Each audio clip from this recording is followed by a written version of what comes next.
Hello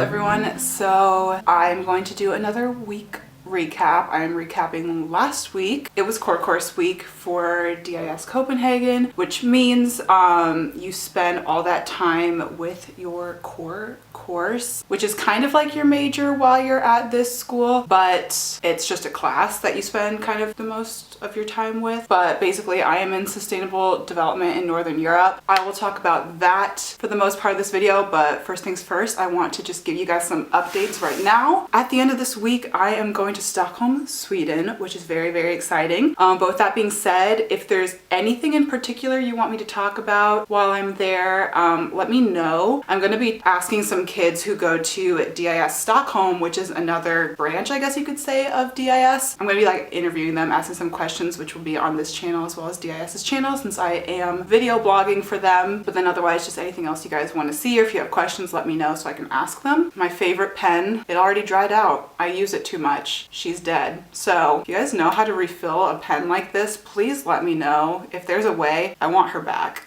I really do. Another thing related to sustainability that I wanted to talk about from my last video, kind of a couple of you were upset that I had commented on people's usage of plastic water bottles here in Copenhagen. You said like that you can return them for money. That's great and all, and you guys can like keep living your lives however you want to live them, but it does take a lot to produce that plastic. Like once you've returned it, got your money, and it can be recycled, it's still not gonna be the same as new plastic is. Like, it's not a cradle to cradle sort of situation there. That is cradle to grave. Eventually that stuff is gonna get worn out. You won't be able to reuse those materials anymore. But I'm not perfect. I'm not 100% sustainable, so I'm not here to tell anyone how to change, how to live their lives. I'm just having a chat with y'all every week. That's all.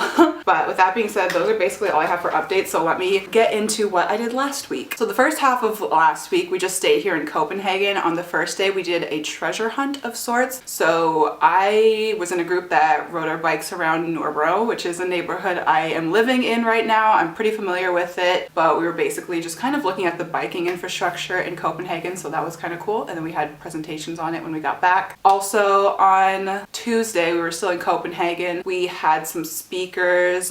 We had someone from Loose Market, Loose, this is how it's spelled.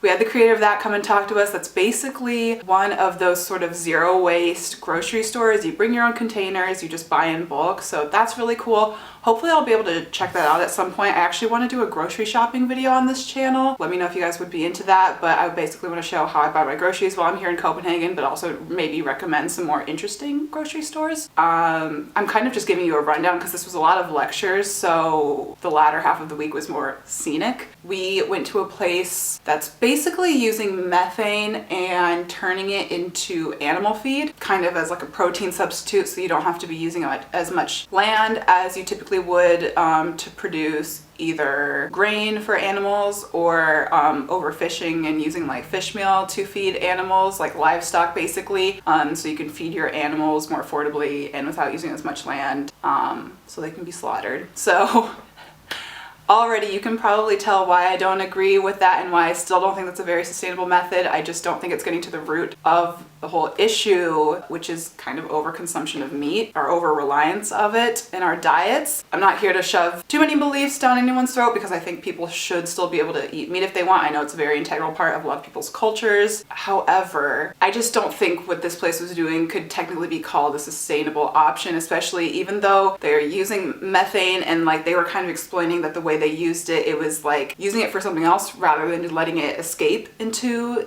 our atmosphere. But I mean, the animals are still ingesting that and they're still gonna belch it out. Unless I'm getting the science mixed up, which could totally be the case. Feel free to correct me in the comments. I'm sure all of you would love to do that if I am wrong, but from my perspective, I wasn't a fan. It sounded kind of like a money thing more than a sustainability thing. On Wednesday, we really didn't have too much to do except for in the evening, we went to an event called Sustainia, which was at the Royal Opera House here, which that opera house is beautiful. Let me just say that first and foremost. I've talked about the documentary The True Cost on this channel before, and anyone who is interested in sustainable fashion, you've probably already seen it, but if you haven't seen it, you should go watch it. It's on Netflix. It is great. But Olivia Firth, who appeared in that documentary, was there that night, so it was great hearing her talk. It was also great hearing just a number of other people talk. There was a musical performance by China, which is a really popular band here, so it was a really fun night, and I'm glad I got to be a part of something as, I don't know, as important as that in the world of sustainability. It was really a cool opportunity, so I'm thankful for that. On Thursday, we got up 7 a.m. even though we got out of the Opera House super late the night before, but we took a 3-hour train ride to get to Sunderborg, and we basically went to a university there, and they talked about some of the sustainable initiatives they are involved with, just how different apartments, schools, things like that are becoming more sustainable. And from Friday to Saturday, we went to an island called Eru, which is very, very small, very, very cute. Apparently it's a really big tourist destination in the summertime, and I could definitely see that. It was very nautical, a lot of boats. They said there's a lot of flowers there in the summer.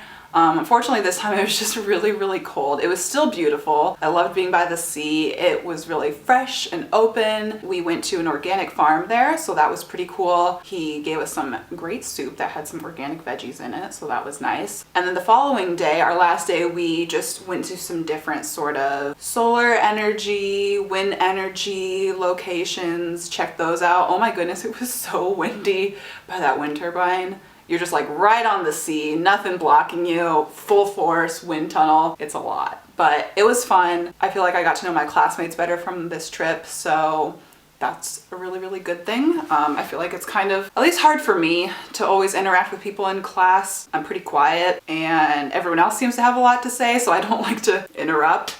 So this was a good opportunity to get to talk to everyone in my course, get to learn some things through a more, I don't know, hands-on approach, get to experience things rather than just talk about things. So I really enjoyed core course week. But that's basically all I had to say. So thank you all very, very much for watching. I hope you enjoyed this video, and I will see you all in the next one. Bye. Come on, we can make it happen.